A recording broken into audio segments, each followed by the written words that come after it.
Hello, my friends, and welcome to part 5 of the SP Deck Challenge deck overviews. Okay, so before I go into the next deck, there's a maintenance notice for those who care about that. Just so you know, maybe plan accordingly, as always. Looks like it's another shorter one, smaller one, I mean. Anyway, and like they usually do it late at night, so I think like a lot of people kind of like aren't playing around this time, but I know there's probably still gonna be a few. I mean, especially with like all the different time zones. It doesn't really affect me all that much, I don't think. Like I never really noticed that, like because that's like 9 o'clock for me. Like that's not too bad. The nice thing, actually, it's April 26th. Oh, that's fine. Is that today? Well, luckily I got all my stuff done. What is April? Oh, I think that's 9 o'clock. Okay. Is that 2100? 9 o'clock for me? 20.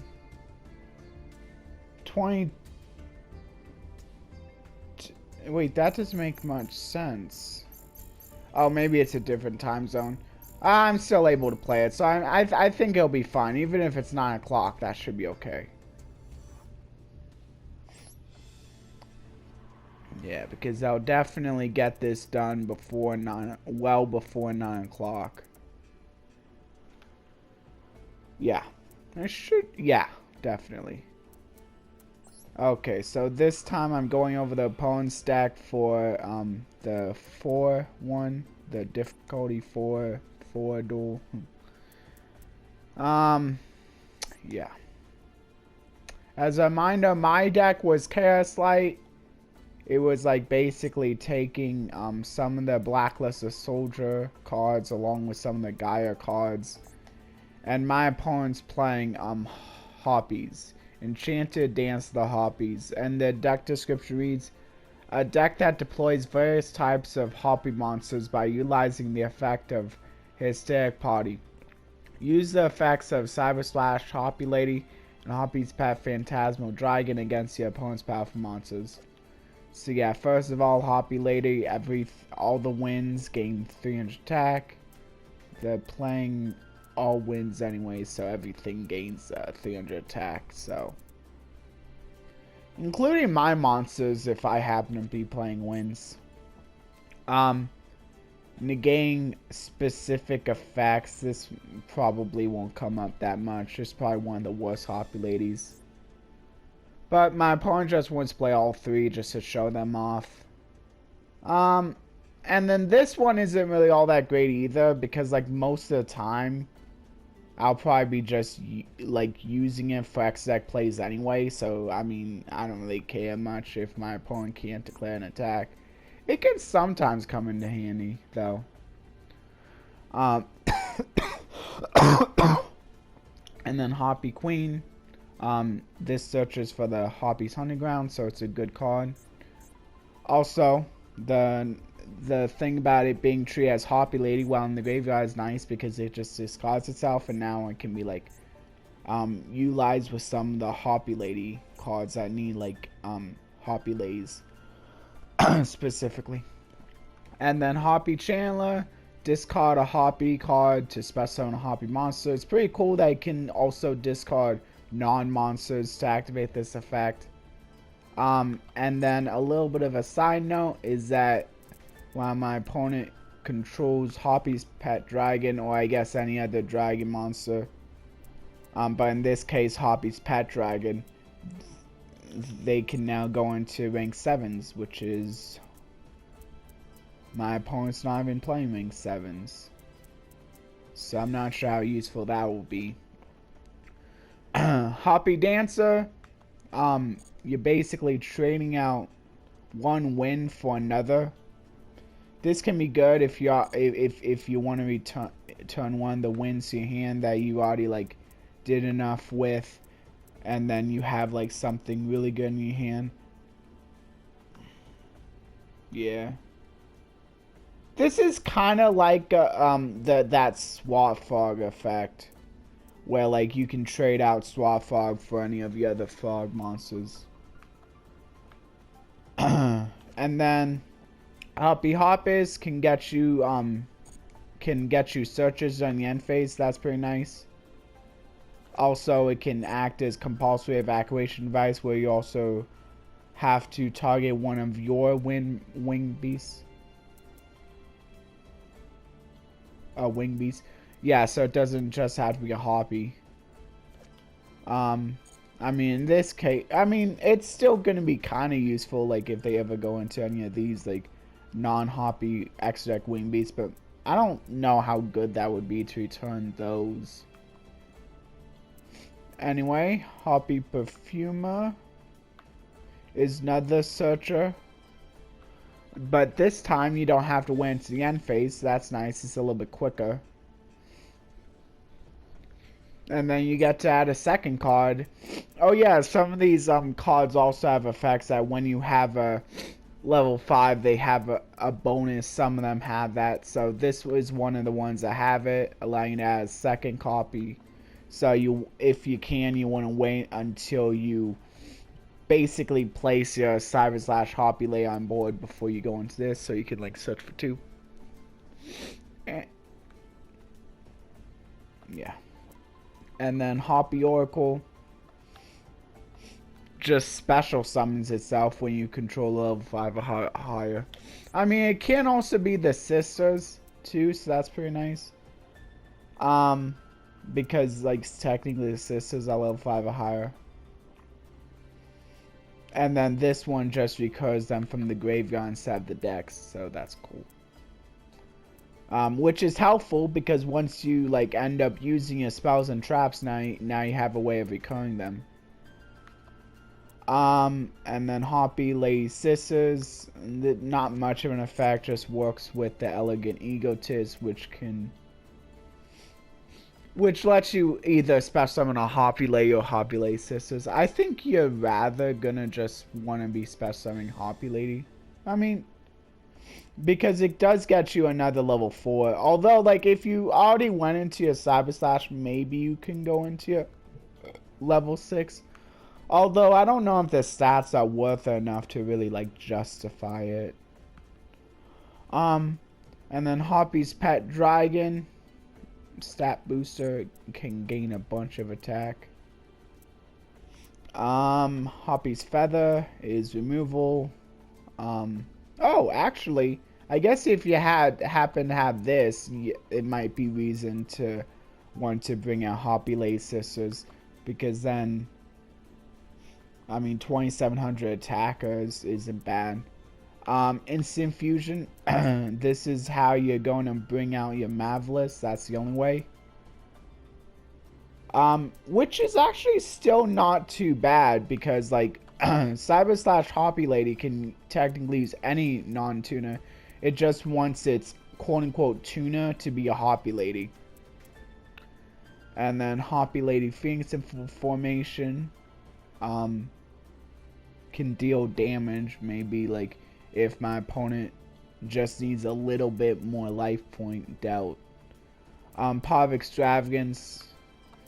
I mean, hopefully my opponent doesn't just banish all 3 copies of Cyber /, or they like went to Cyber / first and now they don't have to worry about it. Yeah, because I think it might actually kind of suck if they like get rid of all 3 copies of Cyber / or like the Hoppy Conductor. Otherwise, I'm not sure if it's that big of a deal. But that's why they're playing multiples. Yeah, I think Konami really likes to put out Power of Extravagance. I can see why. Besides Power of Prosperity, it's probably one of the easiest pots to work with. Hoppy's Feather Vest. This can basically draw you 2 cards as long as you have one of your level 5 or higher, so you want to only play this when you have level 5 or higher. Though you can't always play it when you don't, you just be drawing 1 card instead. Hoppy's Hunting Ground. This is a mandatory spell and trap destruction, so unfortunately if this is only card on the field and it meets its activation conditions, this is gonna have to be the one that's destroyed. Which is actually kind of bad when you're like running into like lots of mirror matches, because then your opponent can just like proc it themselves since it's any Hoppy Lady, which was actually kind of relevant for Duel Links since Hoppy Ladies were pretty good when they were first came out. I'm not sure if it's still like that, but I remember they were good, and I did play it myself. I tried myself. But I could never make King of Games even with that deck. Hysteric Sign basically adds you 3 Hoppies. You just need to like proc its graveyard effect. So, but like there's ways of doing it. Like you can proc it. I mean, it's one of the best sends off of Hoppy Chandler. Technically, if you really wanted to proc this, you could like play a lot of like cards that like discard from the hand, like Darkwood Dealings, maybe even Card Destruction. But I think like with like Hoppy Chandler being pretty easily searchable, it's probably not that big of a deal. Like you'll probably be able to proc it easily enough. And then Alluring Alluring Mirror Split. This is one of the newer cards. Lets you, makes it so that if I was to destroy something, as long as it's a Hoppy monster, they can just special summon a different one. So, that can, like, help them come back in the game if I'm able to get rid of one of the, like a Cyber/Hoppy Lady. Maybe they can just make another one.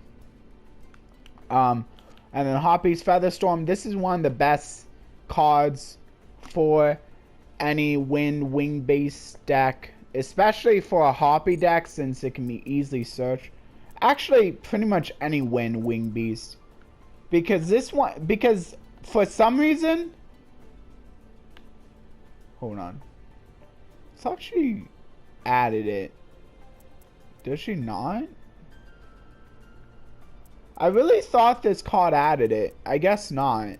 Maybe it's a different card I was thinking of. I thought for sure the Link was the one that added this card to your hand. I don't know what I'm thinking. But yeah, this is especially good for a Hoppy deck because like they can actually search for this card. But even non-Hoppy decks is pretty good. Like, there is a way to search it. I'm not sure. I think there is an X deck way to search it, but I'm not sure now. But either way, like, I mean, your opponent gets into the hand, it's pretty broken.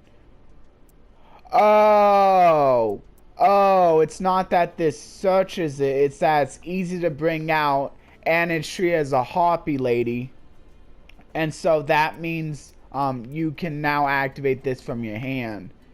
Yeah, and this is broken when you can activate it from your hand, because then your opponent can't just like as easily destroy it before you like can get this off. But it really doesn't matter, I don't think. Because you can just like activate this. Like, I'm not sure how important it is that you like activate this from your hand. I guess it is a lot better when you can activate it from your hand. I'm not sure how important it is like that you can activate this from your hand, because like it doesn't really matter when you activate it. It's just gonna like blanket wipe any monster your opponent tries to, any monster effects your opponent tries to activate, even new ones that they summon. So that's pretty crazy. I really dislike this card so much when playing against it. I mean, I haven't really played against it, but like just looking at it, it's I know it's a really strong card. I almost played against that one of my friends' tournaments, so that was a close one. And I was like, no, I don't think I want to play against him. I knew he was playing Lyrilusk, and he was playing the Hoppy's Featherstorm in that deck. So I was like, no, I kind of want to try avoiding him. I mean, I ended up playing an optimal Cashier deck, which I guess like Sprite Runics are supposed to have like maybe like somewhat equal footing, but like I just wasn't prepared. Like I didn't know what I was doing. Like I was playing against an optimal build for Cashier. I didn't know what I was doing, so I lost anyway. So I don't know which would have been better. Anyway, this one lets you special summon 3 Harpies from the hand deck or graveyard, so that's not a bad card. This is probably worth running. Actually, no. If it wasn't for the shuffling have to be a Harpy Lady Sisters, this would actually be pretty good. But like since like optimal Harpy builds don't really play that card, just not really. It's not really that good. It does have another search effect too, but like you have so many other ways of searching, you really don't need to play it. Its third party is actually a better one because this doesn't require you running Harpy Lady Sisters, which in most cases is kind of just a brick. This just lets you special on a whole bunch of Harpy Ladies, which is cool. Because you can also special summon Cyber Slash Harpy Lady, since she's counted as a Harpy Lady while in the graveyard, and quite a few of your cards treat as Harpy Lady while in the graveyard, so it can get back quite a few of your relevant monsters. And then the X deck, 3 copies of Cyber Slash. It's good. You don't need to play tuners. Also, it just lets you like basically compulse. Or you can even target one of your own Harpies if you want, like if that's relevant, like in response to any basically card effect. Wait, no, I think it's only spell or trap card effect. Yeah, so monsters don't count, I'm pretty sure. And then Lightning Chidori, I guess it's like a more relevant MST, like with a better like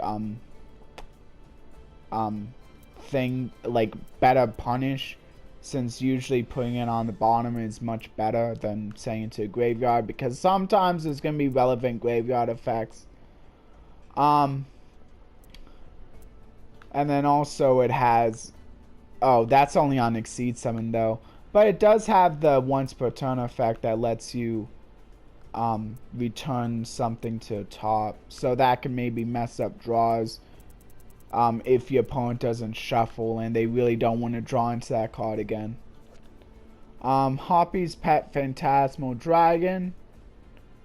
A direct attacker, which can be nice if you just need to inflict a little bit more damage on a full board. And also protects Harpies from attacks, which is pretty cool. And effects. Though it does have to like detachment too, which, why is that prevalent?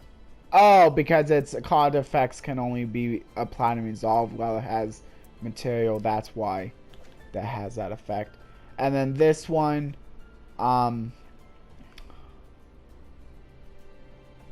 another way to protect Harpies, and oh, this can actually be, I guess, like this way you can always return a Harpy with Cyber Slash Harpy Lady and then return something on your opponent's board anyway. Like if you don't want to have to choose between returning one of your monsters with the Cyber Slash or one of your opponents, now you can basically just do both, as long as it's a special monster, which is like usually going to be the case anyway. Anyway, that's going to do it for the episode. Please like, share, and subscribe, and ring that notification bell. However you want to, what kind of content you want to set it for. You can set it for personalized to be notified of the videos you like the most, or for all if you just want to help me out even more. Oh yeah, I would like to thank, I did get a new subscriber, and I do know who it is. But for confidentiality reasons, I don't want to I don't want to say their name. Like, if you want to, like, shout out below in the comments, like, that you were the new one who subscribed, that's fine. And, if you want me to subscribe to your channel, then, like, I can do that as well. And for anyone else who wants to, like, trade subscriptions, I'm willing to do that for them, so I can, like, so we can both, like, feel happy about it. Yeah. And I'll leave the, verse in the description, if not today, within the next few days, as well as the verse discussion in the pinned comments, so there's easy access. And I'll also leave my thank yous in the description as well, so everyone can see what I would like to thank them for this time. But in case you don't want to read about it, I'll just say a quick one here. Thank you everyone who stayed for the deck overview, and special thanks goes to everyone who stayed for the entire video. Okay, that's it for the video now. So, bye everyone.